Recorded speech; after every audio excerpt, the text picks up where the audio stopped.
Hello everyone, welcome to my channel Psychologist Priya Bhargav. Today we are going to start Unit 2 of Block 4 MPCE 031, that is MAPC second year students who have opted for Organizational Psychology. This video is for you guys.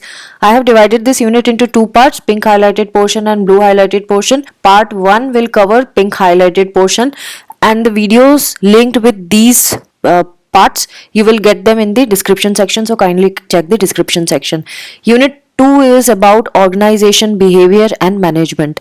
So इस chapter में हम यही सीखने वाले हैं कि organisation में जो वर्कफोर्स है उनके बिहेवियर को कैसे चेंज किया जा सकता है, प्रोडक्टिव बनाया जा सकता है. सो इसको पूरे मैनेजमेंट को हम ऑर्गेनाइजेशनल बिहेवियर मैनेजमेंट कहते हैं. इसमें सारे साइकोलॉजी के प्रिंसिपल लगाए जाते हैं जहाँ पे हम एम्प्लॉयज़ का बिहेवियर एनालाइज करते हैं और कोशिश करते हैं कि उनकी परफॉर्मेंस अच्छी हो सके अगर बिहेवियरल चेंज लाया जा सके. सो वेटसन एंड स्किनर की स्टडीज रही है जिसने इन्फ्लुएंस किया है ऑर्गेनाइजेशन बिहेवियर मैनेजमेंट को.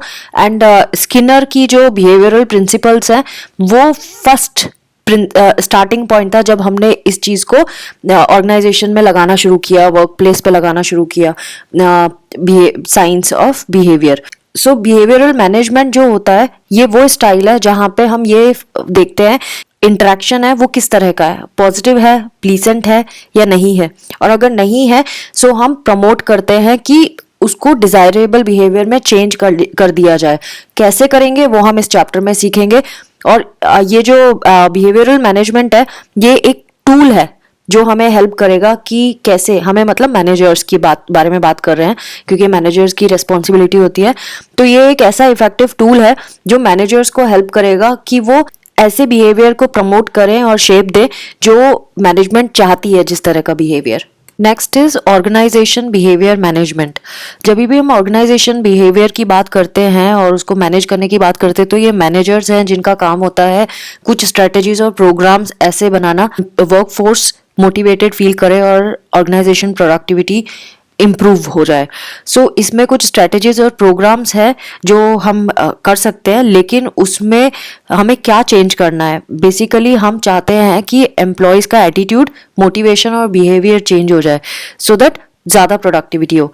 तो ऑर्गेनाइजेशन बिहेवियरल मैनेजमेंट में रीइंफोर्समेंट थ्योरी हम यूज़ कर सकते हैं जहाँ पे हम ऐसे बिहेवियर्स को रिपीट कर सकते हैं जो लाइकेबल है, जो डिज़ायरेबल है, और ऐसे बिहेवियर्स को हम कम करवा सकते हैं जो अनडिज़ायरेबल है. लेकिन उसके लिए हमें उसके कंसिक्वेंसेस पे वर्क करना पड़ेगा.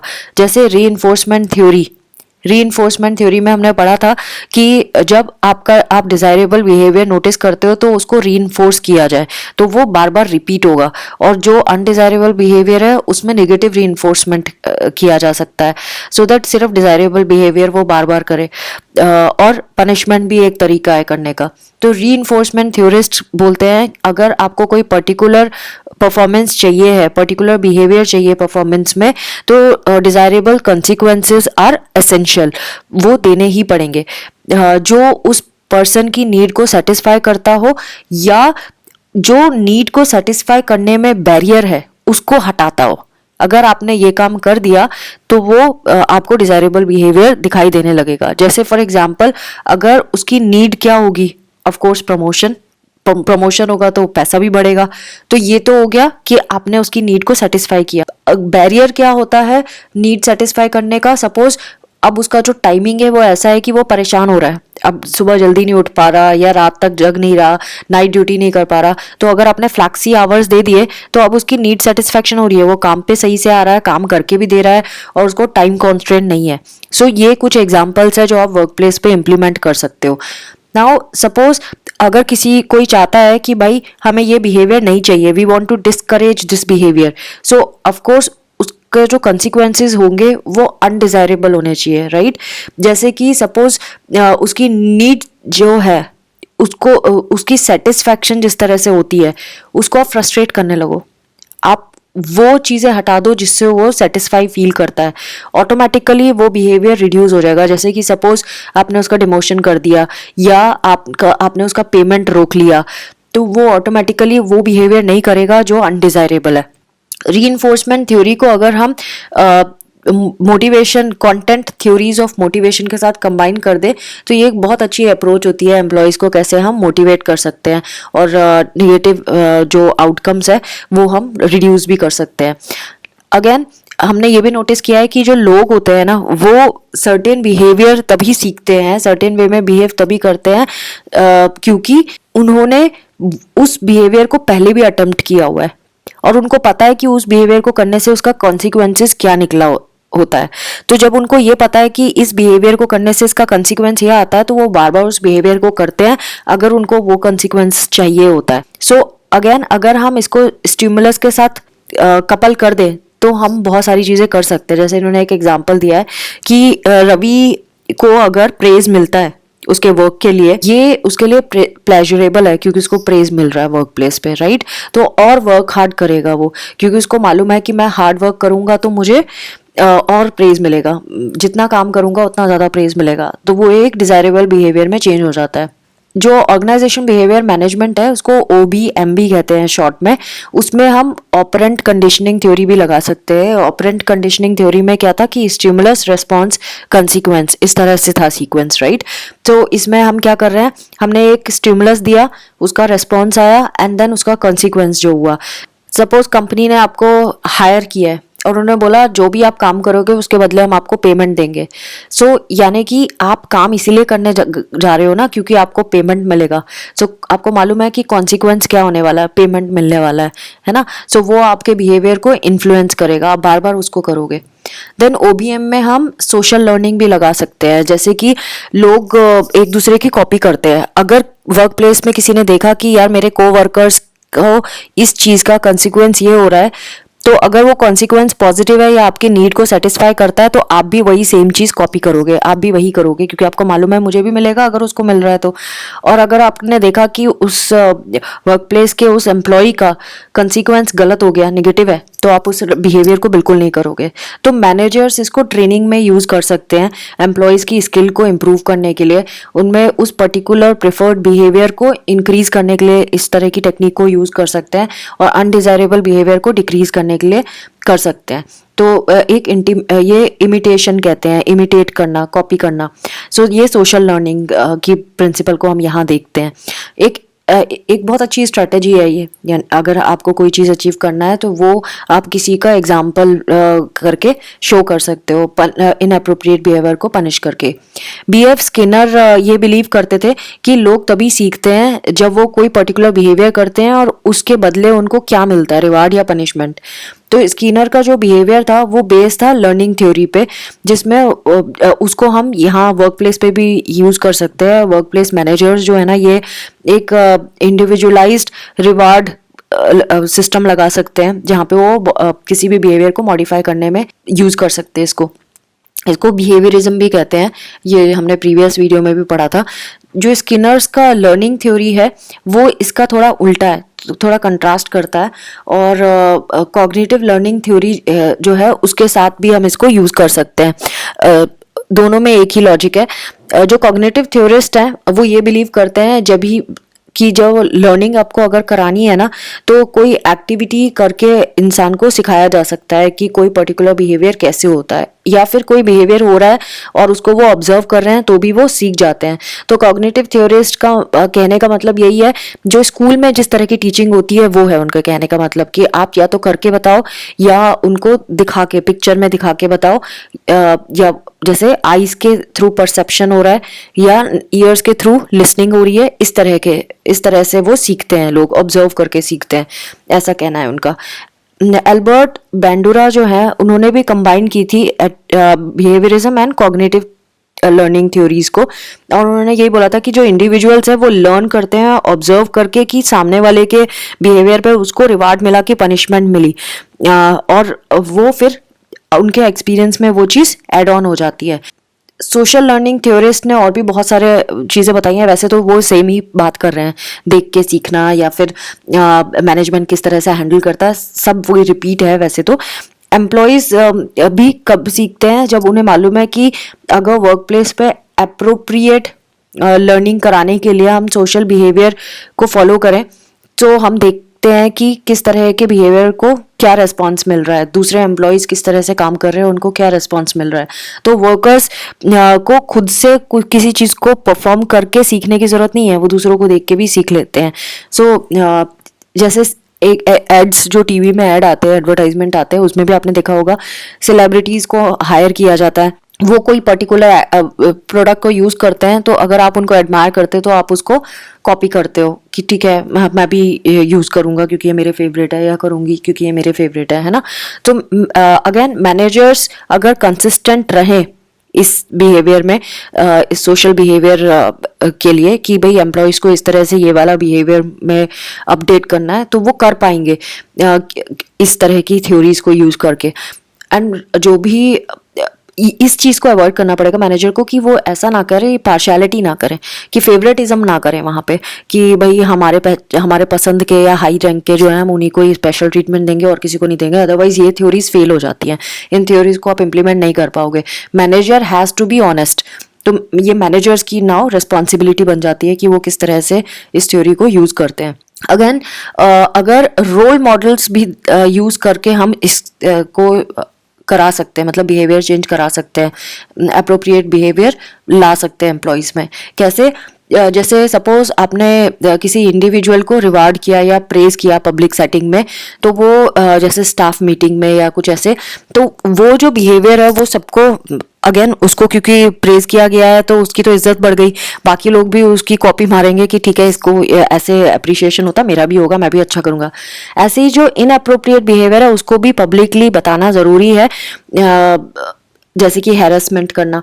तो जब आप पनिश करते हो ना, तो वो पब्लिकली करने से ये होता है कि वो सब लोग अपने बिहेवियर को मॉडिफाई करते हैं, क्योंकि उनको मालूम है पब्लिकली हमारी इंसल्ट भी हो सकती है। नेक्स्ट, सोशल लर्निंग थ्योरी हम ट्रेनिंग में भी लगा सकते हैं। जैसे वर्क प्लेस पे जब हम ट्रेनिंग करते हैं तो इंस्ट्रक्टर्स जो हैं वो वीडियो दिखा के या एक्टिंग करके या कुछ एक्सरसाइजेस दे के अप्रोप्रिएट एंड इनअप्रोप्रिएट बिहेवियर के बारे में वर्क प्लेस में बता सकते हैं। एक और चीज़ जो की जा सकती है वो ये कि जिन इंस्ट्रक्टर्स को स्टूडेंट्स लाइक करते हैं, जो इंस्ट्रक्टर सबसे ज़्यादा फेवरेट होते हैं स्टूडेंट्स के, उन इंस्ट्रक्टर्स से वो ट्रेनिंग दिलाई जाए। तो जब हम अपने फेवरेट से सीखते हैं तो हम ज़्यादा सीखते हैं। एक और तरीका ये भी है कि जो बंदा जो उन एम्प्लॉयज़ में सबसे फेवरेट है, सब जिसको पसंद करते हैं, एम्प्लॉयज़ में भी वर्क प्लेस में भी ऐसा होता है कि एक ऐसा होता है जो जिसको सब लोग पसंद करते हैं, ज़्यादातर लोग पसंद करते हैं। तो उससे अगर यही सेम चीज़ कोई एक लेक्चर ही दिला दिया जाए, गेस्ट लेक्चर दिला दिया जाए, तो भी प्रोबेबिलिटी बढ़ जाती है कि सोशल लर्निंग होगी। सो टेक्निकली अगर आप ओवरऑल जस्ट देखेंगे तो इसमें सोशल लर्निंग थ्योरी का जिक्र किया गया है, ऑपरेंट कंडीशनिंग का जिक्र किया गया है कि किस तरह से हम इनको यूज़ करके लोगों को मोटिवेट कर सकते हैं और वांटिंग एंड नॉन वांटिंग वाले बिहेवियर्स को इम्प्लीमेंट कर सकते हैं।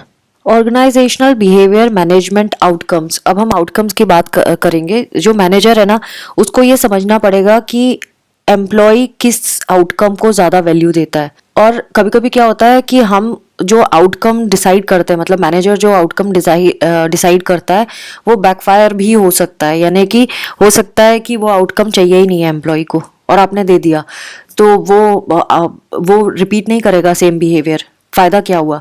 सो इसीलिए नीड थ्योरी ये कहती है कि मैनेजर्स को सिलेक्ट करना पड़ेगा अप्रोप्रिएट वैल्यूड कंसिक्वेंस, यानी वो कंसिक्वेंस जो एम्प्लॉय वैल्यू करता है, जिसकी उसको वाकई ज़रूरत है। अब ये जो आउटकम्स है दो तरह के होते हैं, एक होता है इंट्रिंसिक, एक होता है एक्सट्रिंसिक। एक्सट्रिंसिक जो होता है वो बाहर के लोग देते हैं और इंट्रिंसिक जो होते हैं वो हम खुद देते हैं अपने आप को, जैसे कि सेल्फ एडमायरेशन। अब इन्होंने बताया है कि जो इंट्रिंसिक कॉन्सिक्वेंसेज है ये थ्री टाइप्स के बताए हैं, जैसे कि पॉजिटिव रीइंफोर्समेंट। जब भी आप कोई टास्क कंप्लीट करते हो तो आपको अंदर से अकम्प्लिशमेंट की फीलिंग आती है ना, तो ये इंट्रिंसिक एडमायरेशन हो गया, सेल्फ एडमायरेशन हो गया। निगेटिव रीइंफोर्समेंट क्या होता है? जब आपने टास्क फिनिश तो किया लेकिन और पूरा नहीं कर पाए, लेकिन और या टाइम पे नहीं कर पाए, तो आपको वो अंदर से एक नैगिंग गिल्ट फील होने लगता है कि भाई मैंने टाइम पे काम नहीं किया, है ना। सो वो वाला नेगेटिव रीइंफोर्समेंट हो गया, आप अपने आप को अप्रिशिएट नहीं कर रहे हो अब। देन पनिशमेंट, जब आप सॉरी फील करते हो जब आपने काम अच्छा नहीं किया होता। तो ये तीनों तो ऐसे हैं जो इंट्रिंसिक कंसिक्वेंसेस होते हैं। एक्सट्रिंसिक क्या होते हैं कि सपोज अगर आपने अच्छा किया तो आपका पे इंक्रीज हो गया, अगेन वो तो पॉजिटिव चीज़ है, आपको मज़ा ही आएगा समझ के, प्रमोशन मिल गया, ये भी एक्सट्रिंसिक आउटकम है, ये जो किसी और ने दिया है आपको। सो इस तरह से तो ये एक्सट्रिंसिक पॉजिटिव आउटकम है जो बैकफायर नहीं करेंगे। लेकिन आप अगर किसी ने आपको बाकी लोगों के सामने प्रेज किया और उनमें से कुछ लोग ऐसे भी हैं जिनकी बेइज्जती भी हो गई क्योंकि उनके काम की वजह से आपको प्रेज मिला है, उनकी हरकतों की वजह से आपको प्रेज मिला है, तो आपके उनसे टर्म्स खराब हो गए, अब ये नेगेटिव हो गया ना।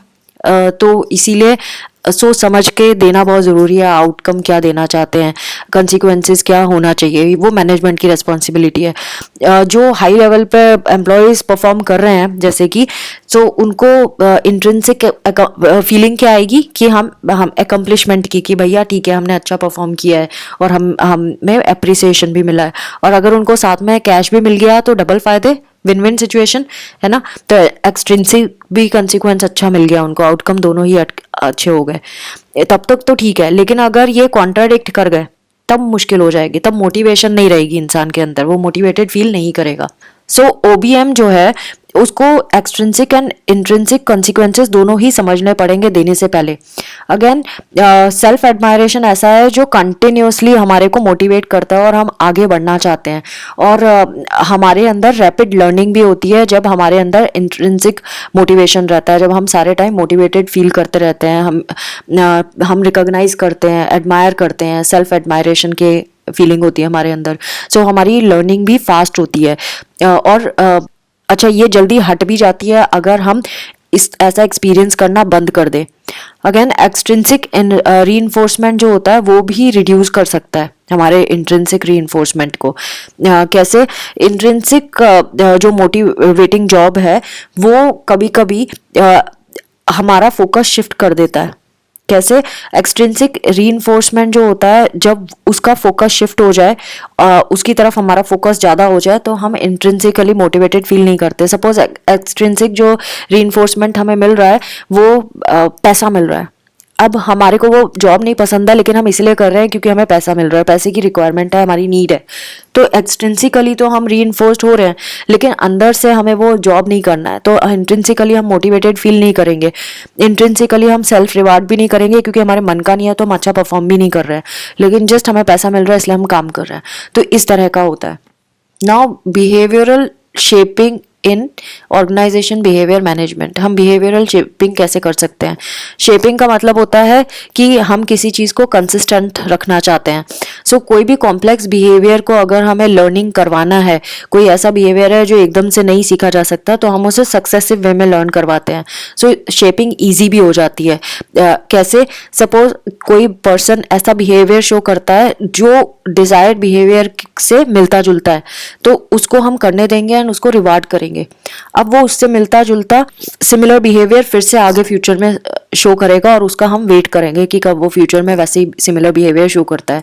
जब भी वो सिमिलर बिहेवियर शो करेगा हम उसे फिर रीइंफोर्स करेंगे, उसके बाद फिर हम वेट करेंगे और तब तक वेट करेंगे जब तक वो सिमिलर बिहेवियर उसी के जैसा और शो नहीं करता, और ऐसे करके वो उस टाइप का बिहेवियर उसका स्ट्रांग होता जाएगी, उसकी स्ट्रेंथ बढ़ती जाएगी। तो शेपिंग का मतलब होता है स्ट्रेंथ को बढ़ाना किसी पर्टिकुलर बिहेवियर की।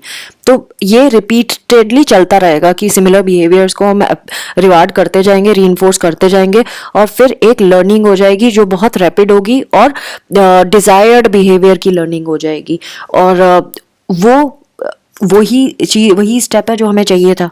Next is implementing an organisation behaviour management programme.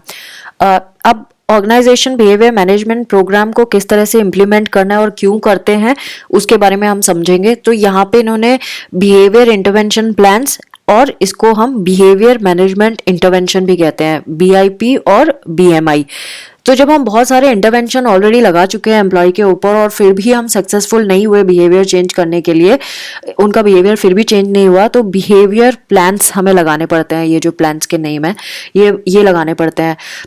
So employees का बिहेवियर चेंज करने से पहले हमें पूरा स्टडी करना पड़ता है, एनालाइज करना पड़ता है कि कहाँ पे गड़बड़ है, क्यों ये बिहेवियर एग्जिस्ट करता है, एम्प्लॉय को क्या बेनिफिट हो रहा है ऐसा करने से। ये सारी चीज़ें हमें एनालाइज करनी पड़ती है, तभी हम ऑर्गेनाइजेशन के गोल तक पहुंच पाएंगे जब हम उसके बिहेवियर को चेंज करेंगे।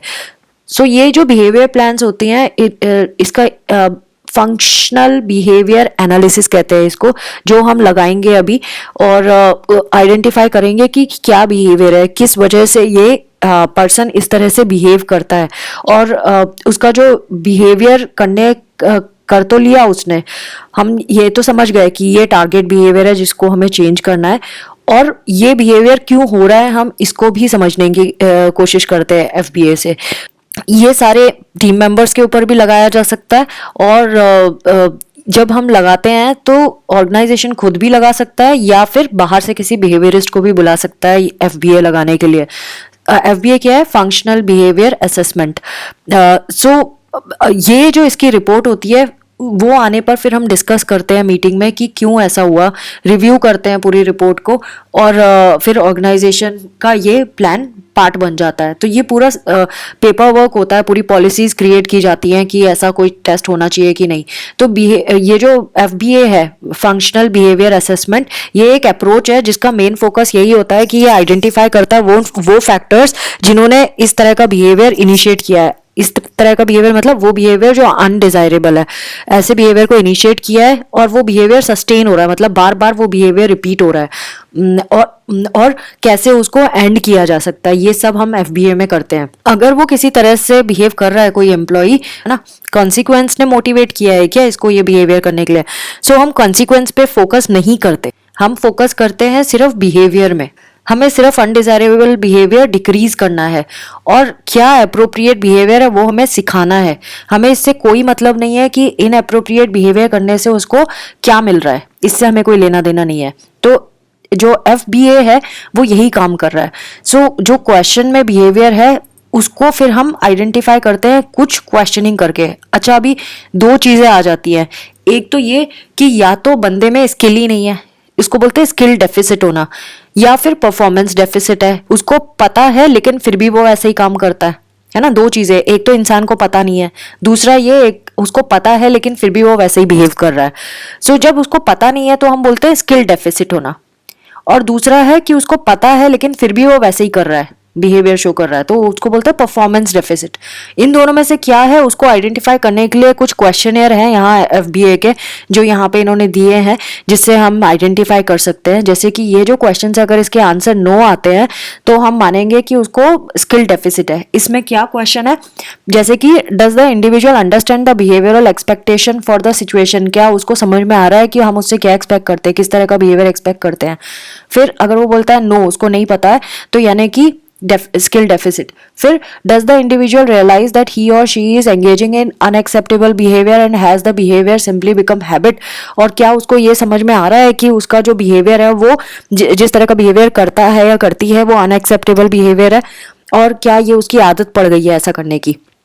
Third is it within the individual's power to control the behaviour, क्या उसके हाथ में है ये कंट्रोल करना, और डज ही और शी नीड सपोर्ट, क्या उसको सपोर्ट की जरूरत है। फिर अगर इसमें भी बोल रहा है कि नो, कि उसको उसके कंट्रोल में नहीं है, तो यानी स्किल डेफिसिट है। Now does the individual has the skill necessary to perform the expected new behaviour, क्या उसके अंदर वो स्किल है कि वो जो हम उससे एक्सपेक्ट करते हैं जिस तरह का बिहेवियर वो इसके आंसर अगर नो है तो फिर स्किल डेफिसिट है। सो बिहेवियर मैनेजमेंट स्ट्रेटेजीज फिर बनाई जाएंगी, उसको टीच की जाएगी कि क्या डेफिसिट है उसके अंदर, और जो वो अच्छा नया बिहेवियर शो करेगा तो उसको रिवार्ड भी किया जाएगा।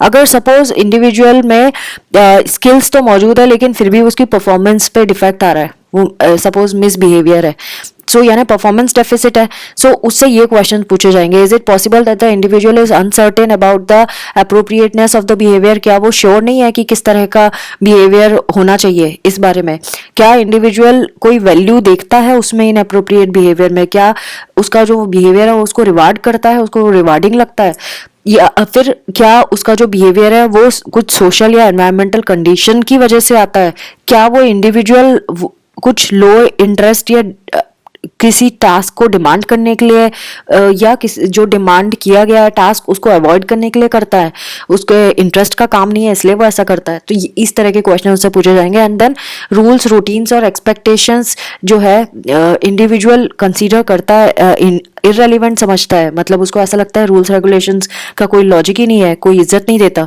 सो ये सारी चीज़ों के आंसर अगर हमें जो यस में मिलते हैं तो यानी कि परफॉर्मेंस डेफिसिट है और उसको इम्प्रूवमेंट के लिए हमें वर्क करना पड़ेगा उसके परफॉर्मेंस के। सो प्रिंसिपल्स ऑफ बिहेवियर हम इसमें यूज़ करते हैं, science of behaviour analysis use करते हैं। हमारा फोकस यही होता है कि इंडिविजुअल को या फिर ग्रुप परफॉर्मेंस पे हम वर्क करें। तो ये ओबीएम का ओबीएम क्या है? Organisation behaviour management. ओबीएम का जो गोल है वो टेक्नोलॉजी ऐसी स्टैब्लिश करना है जिससे परफॉर्मेंस इम्प्रूवमेंट हो और ऑर्गेनाइजेशन में चेंज लाया जा सके और जो एम्प्लॉयज़ हैं वो ज़्यादा प्रोडक्टिव हो, ज़्यादा खुश हों और ऑर्गेनाइजेशन और इंस्टीट्यूशंस में जो भी गोल्स हैं वो इफेक्टिवली हम अचीव कर सकें। ये ओबीएम का मेन गोल होता है। नाउ जो टेक्नोलॉजीज ओबीएम यूज करता है वो behavioural systems analysis and performance management, in technologies को यूज करते हैं और इसमें साइकोलॉजी, बिहेवियरल इंजीनियरिंग और इंडस्ट्रियल इंजीनियरिंग भी इन्वॉल्व होती है। सो पहली बार जो एक एप्लीकेशन बनाई गई थी ओबीएम के भी इमर्ज होने से पहले, उसको प्रोग्राम्ड इंस्ट्रक्शन कहते हैं। उसके बाद फिर अभी जो पॉपुलर प्रोग्राम्स हैं जो डेवलप करे हैं वो फ्रेड लुथन्स ने एंड रॉबर्ट केटनर ने किए हैं। 5 step plan for installing OBM programs. Now 5 step plan for installing OBM programs. 5 step plan of OBM program क्या है? नंबर 1 स्टेप, फर्स्ट हमें आइडेंटिफाई करना पड़ेगा परफॉर्मेंस बिहेवियर्स। हमें किस तरह का बिहेवियर चाहिए है, परफॉर्मेंस में बिहेवियर कौन सा वाला चाहिए है। बहुत केयरफुली हमें ये नोटिस करना पड़ेगा आप एम्प्लॉय से क्या करना एक्सपेक्ट करते हो। सो उस बिहेवियर को आपको सेट करना पड़ेगा, एक पर्टिकुलर टाइप का बिहेवियर कि हमें ये वाला बिहेवियर चाहिए।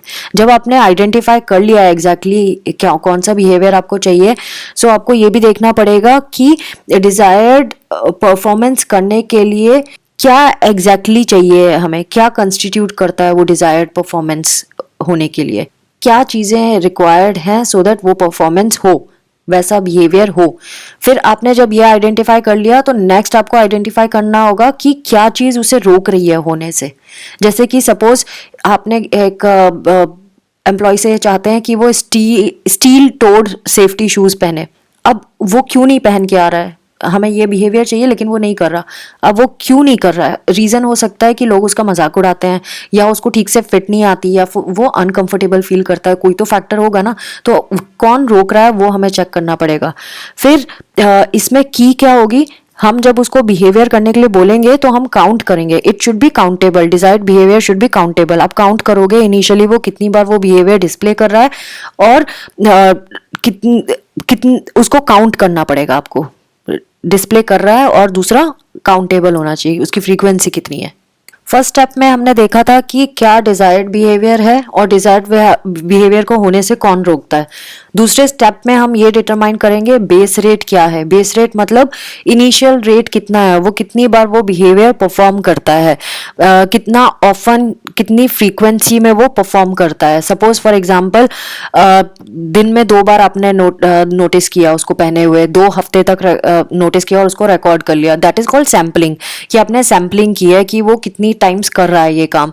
सो सपोज 50% बारी किया, अब आपने फ्रीक्वेंसी भी नोट कर ली। अब थर्ड स्टेप हो जाता है आइडेंटिफाई एग्जिस्टिंग कंटीजेंसीज, मतलब स्टिमुली क्या होती है बिहेवियर को करने से पहले, यानी कि कौन सी कंडीशन है जिसमें वो काम कर रहा है, डिजायरेबल बिहेवियर कर रहा है, और कौन सी कंडीशन है जब वो नहीं कर रहा है। सो बिहेवियर के कंसिक्वेंसेस क्या हैं वो हमें चेक करने पड़ेंगे। जैसे कि सपोज उसने सेफ्टी शूज पहने, कितनी बार पहने वो आपको देखना पड़ेगा और कितनी बार नहीं पहने वो देखना पड़ेगा। उसके बाद आपको ये देखना पड़ेगा कि उसका कंसिक्वेंस क्या होता है, जब वो पहनता है तब क्या होता है और जब वो नहीं पहनता है तब क्या होता है। मे बी वो अगर डिजायरेबल बिहेवियर कम कर रहा है, इसका मतलब ये भी हो सकता है कि उसको रिवार्ड नहीं करने पर ज्यादा मिलता है। अगर वो काम नहीं कर रहा, वो बिहेवियर नहीं अटेम्प्ट कर रहा है, तब उसको ज्यादा रिवार्ड मिल रहा है, दैट इज वाई वो काम नहीं करना चाहता है। या वो जिस ग्रुप से बिलोंग करता है उसके नॉर्म्स को वो फॉलो नहीं कर पाता है अगर वो जूते पहनता है। सो इस तरह के हमें रीजंस ढूंढने पड़ेंगे कि क्या कंसिक्वेंसेस होते हैं उसके करने और नहीं करने से। Fourth step is select intervention strategy. हमें ऐसी कोई इंटरवेंशन स्ट्रेटेजी लगानी पड़ेगी जिससे वो फ्रीक्वेंसी बढ़ जाए उस बिहेवियर की जो डिजायर्ड बिहेवियर है। जैसे कि बेस रेट अगर हम इम्प्रूव कर दें, बेस रेट क्या था जिसको हम कितनी बार वो शूज पहनता है। सो इसको कैसे कर सकते हैं, ऑपरेंट कंडीशनिंग थ्योरी से कर सकते हैं, जिसमें 4 स्ट्रेटेजीज है। नंबर 1 पॉजिटिव रीइंफोर्समेंट, मतलब जो लोग सेफ्टी शूज पहन के आएंगे उनको रिवार्ड दिया जाएगा, वो बोनस के फॉर्म में भी हो सकता है। सेकंड नेगेटिव रीइंफोर्समेंट, जो भी एम्प्लॉयज शूज पहने हुए नहीं दिखे उनके ऊपर शाउट करना। देन थर्ड इज पनिश, जो भी एम्प्लॉयज पहन के नहीं आएंगे उनको विदाउट पे वापस भेज दिया जाएगा घर, उनको आने नहीं दिया जाएगा। एंड फोर्थ इज एक्सटिंक्शन, यानी कि ऐसे एम्प्लॉयज को प्रोहिबिट करना है, उन एम्प्लॉयज का मजाक उड़ाते हैं जिन्होंने शूज पहने हैं, उन लोगों को हटा दिया जाए। तो हमने क्या किया, एग्जिस्टिंग पनिशमेंट को एलिमिनेट कर दिया। OBM प्रोग्राम्स में हम ये सारी स्ट्रेटेजीज का कॉम्बिनेशन भी लगा सकते हैं। जरूरी नहीं है कि आप पॉजिटिव रीइंफोर्समेंट ही लगाओ या नेगेटिव लगाओ या पनिशमेंट करो या एक्सटेंशन करो, आप इन सब का कॉम्बिनेशन भी लगा सकते हो। सो बहुत सारे रीइंफोर्सर्स एंड पनिशमेंट्स उन्होंने लिस्ट डाउन किए होते हैं, उसको फॉलो करते हैं। सो पॉजिटिव रीइंफोर्समेंट सबसे ज़्यादा पॉपुलर है क्योंकि इसमें कहीं अब्यूज़ नहीं हो रहा है, कहीं पे एम्प्लॉय का मॉरल डाउन नहीं होता, इसीलिए पॉजिटिव रीइंफोर्समेंट ही सबसे पॉपुलर माना गया है। अब फिफ्थ स्टेप आता है जहाँ पे हम इवेलुएट करते हैं कि हमने जो OBM प्रोग्राम लगाया है वो वाकई फंक्शनल है या नहीं है। इसको पता लगाने के लिए हम क्या करते हैं, फिर से वो सैम्पलिंग करते हैं, जिसमें हमने वो 50% अटेंडेंस देखी थी। हम ये देखते हैं कितने रेट से वो लोग इस बिहेवियर को कर रहे हैं, डिजाइड बिहेवियर को कर रहे हैं। सो अगर जो प्रीवियस बेस रेट हमारा आया था उससे ज़्यादा हो रहा है, मतलब कि ये हमारा प्रोग्राम वर्क कर रहा है। हमारा टारगेट अगर 100% है और 100% नहीं आ रहा है, मतलब कि लेकिन बेस रेट से ज़्यादा आ रहा है, बेस रेट से ज़्यादा बट 100% से कम, यानी हमें थोड़ा सा और कुछ इम्प्रूवमेंट करना पड़ेगा, मोटिवेशन बढ़ाना पड़ेगा। तो मे बी आप बोनस बढ़ा सकते हो, तो वो उस बिहेवियर को बार बार करेंगे। नाउ जो पॉजिटिव रीइंफोर्समेंट होता है ना, वो क्या हो सकता है, इसमें पे हो सकता है। देन अगर आप पे को डिले कर रहे हो यानी आप पनिशमेंट दे रहे हो, और अगर आप बॉस को, जो बॉस बाबा टोकता ना आपकी परफॉर्मेंस अच्छी नहीं है, आपकी परफॉर्मेंस अच्छी नहीं है, अगर उसको हटा दो तो वो आप नेगेटिव रीइंफोर्समेंट कर रहे हो, यानी बंदा थोड़ा रिलैक्स फील करेगा ना, हाँ बॉस सर पे नहीं खड़ा हुआ। सो इस तरह से जब भी जॉब ट्रेनिंग हम करते हैं उसमें हम लर्निंग को स्पीड करने के लिए OBM लगाते हैं, सो दैट पर्सन जल्दी जल्दी सीखे। तो कंटिन्यूअस शेड्यूल्स बनाए जाते हैं रीइंफोर्समेंट के, सो दैट लर्निंग फास्ट हो जाए। इंटरमिटेंट शेड्यूल्स करते हैं हम रेस्पॉन्स रेट को इंक्रीज करने के लिए, और रेजिस्टेंस टू एक्सटिंक्शन, रेजिस्टेंस ना हो इसीलिए एक्सटिंक्शन वाली टेक्निक को हम यूज करते हैं। अगेन जितना सक्सेसिव ट्रेनिंग हम करते जाएंगे वो उतना ही इनके बिहेवियर को शेप देता जाएगा, यानी बार बार उनको वो ट्रेनिंग कराते रहना है। अब इन्होंने कुछ एग्जाम्पल दिए हैं जहाँ जहाँ हम ये OBM प्रिंसिपल्स को यूज करते हैं। स्पेसिफिकली जो इंडस्ट्रियल सेफ्टी प्रोग्राम्स है उसमें OBM प्रिंसिपल यूज किया जाता है, जैसे कि वार्निंग लाइट हो गई, बेल्स, विसल्स, अनसेफ कंडीशन को वार्न करने के लिए हम यूज करते हैं। देन पंच प्रेसेस होते हैं, वो अगर मशीन के बीच में हैंड आ रहा है तो उस वहाँ पे होता है। देन मॉडर्न जेट लाइनर्स में एक ग्राउंड प्रॉक्सिमिटी इंडिकेटर्स होते हैं जो पुल अप कहते हैं। अगर एयरक्राफ्ट ना ग्राउंड में अनसेफ एल्टीट्यूड से या बहुत फास्ट ग्राउंड पे आ रहा है तो वो चिल्लाता है, स्पोकन स्टिमुलस में बोलता है पुल अप ऐसे करके बोलता है। सो जो OBM है ये जनरली हम टर्नओवर मैनेजमेंट के लिए यूज करते हैं। जैसे बहुत सारे एम्प्लॉयज छोड़ के जा रहे हैं, तो क्यों छोड़ के जा रहे हैं उसको स्टडी करने के लिए करते हैं। देन एब्सेंटिज्म को कंट्रोल करने के लिए करते हैं, परफॉर्मेंस मोटिवेशन इंप्रूव करने के लिए करते हैं, डिसिप्लिन को मेंटेन करने के लिए करते हैं। तो बहुत जगह पे OBM प्रिंसिपल को यूज करते हैं एंड ये काफ़ी बेनिफिशियल है। आपने जब सुना तो आपको इंटरेस्टिंग लगा होगा। तो फ्रेंड्स ये तो था part 1 of unit 2 block 4 MPCE 031। Self studies must, आप खुद से पढ़ेंगे तो आपको और अच्छे से समझ आएगा। ये मैंने सिर्फ ओवरव्यू दिया है, हो सकता है बहुत सारी चीज़ें मुझसे छूट गई हो, लेकिन जब आप पढ़ेंगे इसको समझ के तो आपको और अच्छे से समझ आ जाएगा। तो do not forget to subscribe, like and share my videos, do press the notification bell. Thanks for watching. Take care of yourself. Bye bye.